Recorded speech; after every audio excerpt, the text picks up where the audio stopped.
সম্পাদক জনাব মোহাম্মদ ফারুক আজম। জনাব মোহাম্মদ ফারুক আজমকে আমাদের দাবি দেওয়া সম্বলিত একটি ধারণাপত্র পাঠ করবেন। তো ধন্যবাদ ফারুক আজমকে।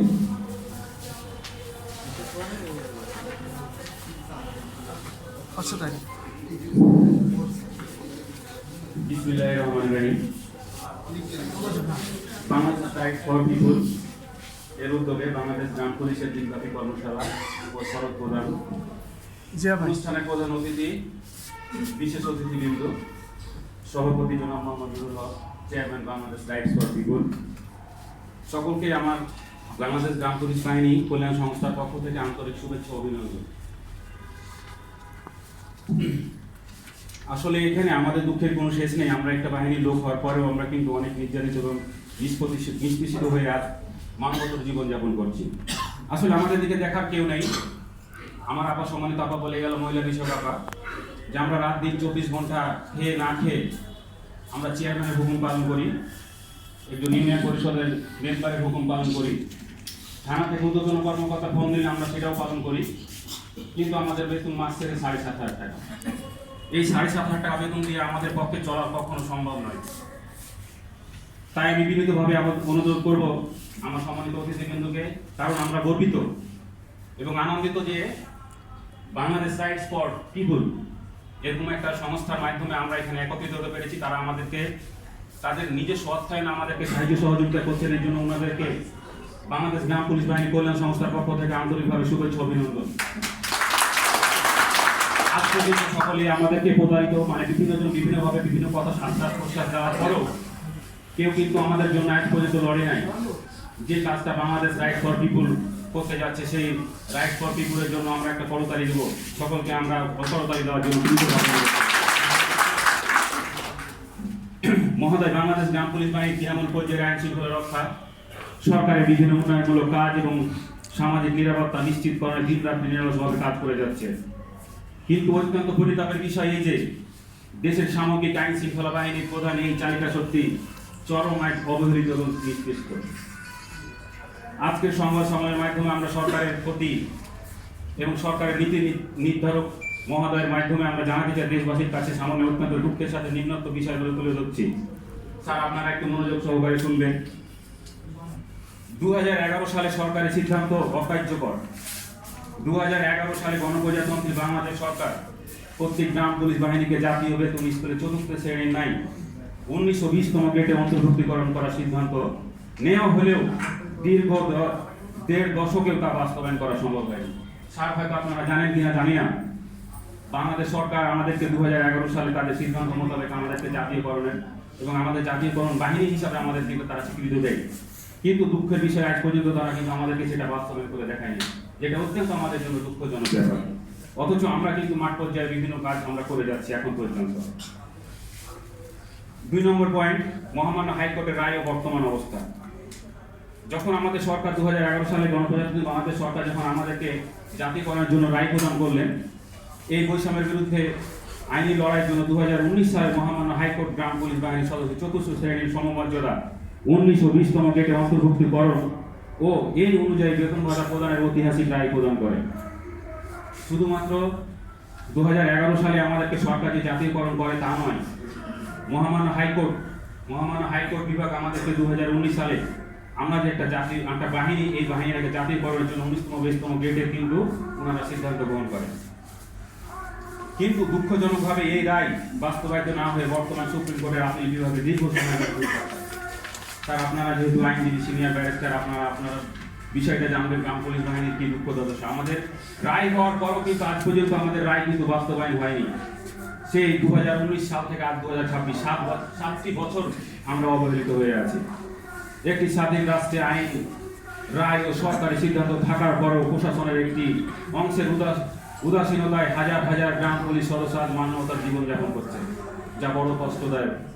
আমরা অবিলম্বে সুপ্রিম কোর্টের আপিল বিভাগের আইনি প্রক্রিয়া দ্রুত সম্পন্ন করে মহামান্য হাইকোর্টের রায় ও 2011 সালে সরকারি সিদ্ধান্ত মোতাবেক 4র্থ শ্রেণীর 1920তম গ্রেডের বেতন স্কেলে বাস্তবায়নের জোর দাবি জানাচ্ছি। স্যার, আমাকে যে তারা বাংলাদেশ বাংলাদেশ সরকার 2011 সালে যে আমাদেরকে জাতীয় বেতন বৃত্ত রায় এবং 2019 সালে মহামান্য হাইকোর্ট আমাদের রায় প্রদান করে, কিন্তু অত্যন্ত দুঃখের বিষয় এই রায়টা সরকার আবার বাদী হয়েই আমাদেরকে রায়টা আটকে দিয়ে আজ পর্যন্ত 7 বছর ধরে কিন্তু আমাদের রায়টা মহামান্য সুপ্রিম কোর্টে কিন্তু পেন্ডিং অবস্থায় রয়েছে।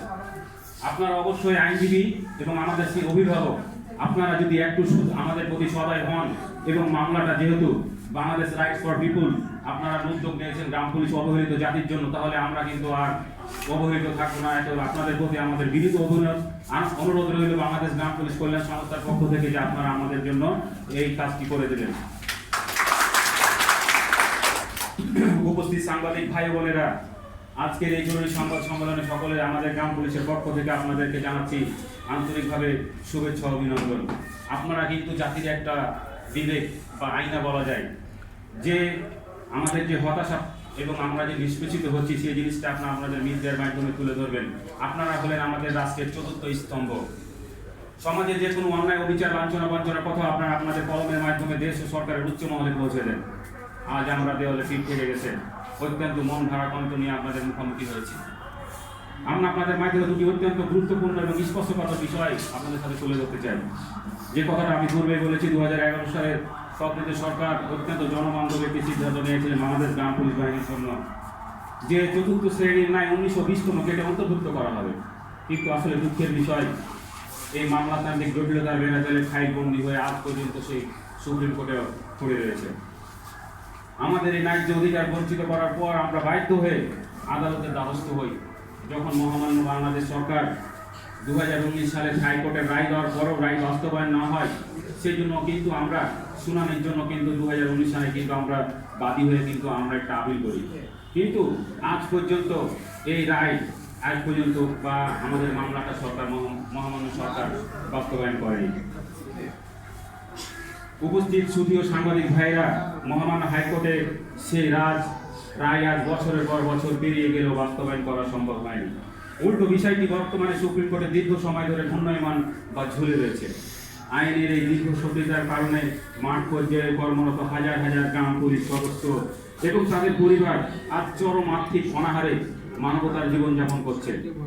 দ্রব্যমূল্যের এই ঊর্ধ্বগতির বাজারে 10,000 মাত্র 8,000 টাকা বেতন পায় এবং গ্রাম পুলিশ মহাবাজার 7,500 টাকায় একটি পরিবার আসলে কিভাবে চলতে পারে স্যার, আপনারা জিনিসটা ভেবে দেখবেন। আমরা আইনের প্রতি শ্রদ্ধাশীল, আমরা বিশ্বাস করি মহামান্য আদালত আমাদের নিরাশ করবেন না। তবে মামলাতান্ত্রিক দীর্ঘ শত্রুতা এবং আপিল বিভাগের এই ধীরগতির মাঝে তীব্র ক্ষোভ ও হতাশা বিরাজ করছে। আমাদের আজকে এই সংবাদ সম্মেলন থেকে স্পষ্টভাবে একটা দাবি জানাতে চাই, সুপ্রিম কোর্টের আপিল বিভাগে ঝুলে থাকা আইনি প্রক্রিয়া দ্রুত সম্পন্ন করে 2019 সালে মহামান্য হাইকোর্টের রায় অতি বিলম্বে বাস্তবায়ন করতে হবে। 2011 সালে সরকারি সিদ্ধান্ত অনুযায়ী গ্রাম পুলিশ বাহিনীর প্রতিটি সদস্যকে অনতিবিলম্বে জাতীয় বেতন স্কেলের চতুর্থ শ্রেণীর ন্যায় 1920তম কেটে অন্তর্ভুক্ত করার জন্য জোরালোভাবে দাবি জানাচ্ছি। আমরা আশা করি বর্তমান সরকার এবং সংশ্লিষ্ট কর্তৃপক্ষ আমাদের এই মানবিক ও আইনি দাবি অত্যন্ত গুরুত্বের সাথে বিবেচনা করবেন। অন্যথায় বেতের দায়ে এবং পরিবারের মুখে মুন্ডে তুলে দেওয়ার জন্য গ্রাম পুলিশ বাহিনী কঠোর কর্মসূচি যেতে কিন্তু বাধ্য হবে। স্যার, আপনারা দেখবেন আমরা যখন মাঠ পর্যায়ে কাজ করি, একটা শিশু যদি আপনার ঘরেও জন্মগ্রহণ করে, সর্বপ্রথমে সেই তথ্যটা কিন্তু বাংলাদেশ গ্রাম পুলিশ বাহিনীর সদস্যরাই ইউনিয়ন পরিষদে নিয়ে যায় এবং সঠিক তথ্যটা দিয়েই কিন্তু আমরা সেই বাচ্চাটার জন্ম নিবন্ধন করি।